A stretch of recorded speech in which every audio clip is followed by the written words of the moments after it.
Thanks, Judge.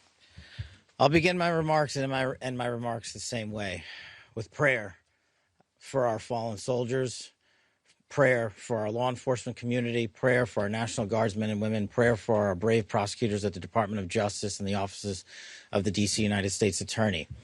We must come together as a nation, especially on this Thanksgiving Day, and remember the sacrifices that so many are making around the world and around this country to secure our freedoms under President Trump's brilliant leadership and administration. I'll provide an update on the case as follows. It is an ongoing investigation of terrorism. Make no mistake about it.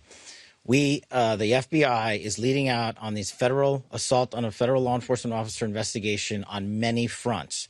We immediately, with our law enforcement partners in the Metropolitan Police Department and the interagency, secured the scene, seized the weapon, sent in our evidence response team immediately to collect evidence, and started doing block-by-block canvasses. We are looking for and interviewing witnesses. The firearm and other materials have been sent to our Quantico laboratory already yesterday for immediate analysis. That work is ongoing. Partnering with the D.C. United States Attorney's Office, we have also executed multiple search warrants around the country, to include the subject's last known residence, which is in the state of Washington.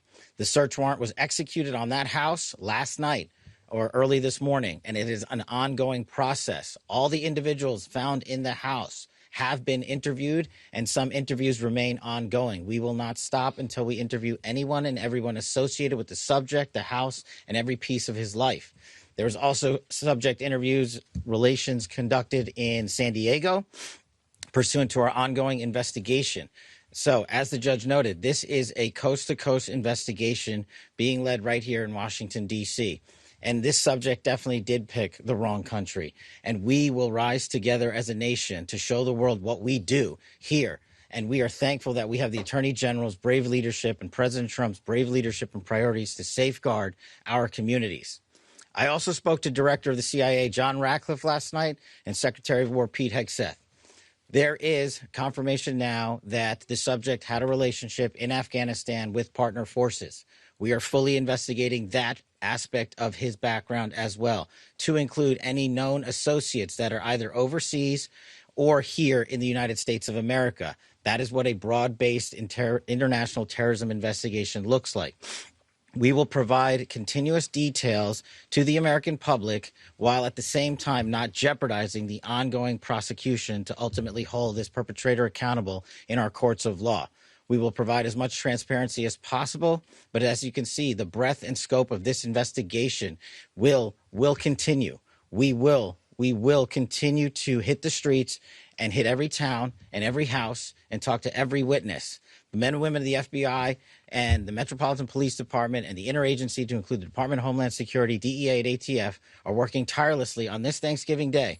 And I know just by talking to the leaders behind me that instead of going on and being with their families, everyone rogered up and showed up to work today, and none of them want to go home. That's the resolve that we have together as a team to bring to you justice for this heinous act of terrorism here in our nation's capital. And as the judge said, we will ensure that our law enforcement partners are out there in full force to make sure the world can enjoy our nation's capital. We will not let this heinous act of violence prevent people from visiting our beautiful nation's capital. And we will also continue to highlight any evidence that we can publicly. And as the judge said, this individual is in this country for one reason and one reason alone, because of the disastrous withdrawal from the Biden administration and the failure to vet anyway, in any way, shape, or form, this individual and countless others, and this administration has taken the rightful step to stop any further allowance of people with this similar background into the country, and we're thankful for that. And as I said, this investigation remains ongoing, and I think I'll turn it over to General Blanchard of the National Guard now. Thank you.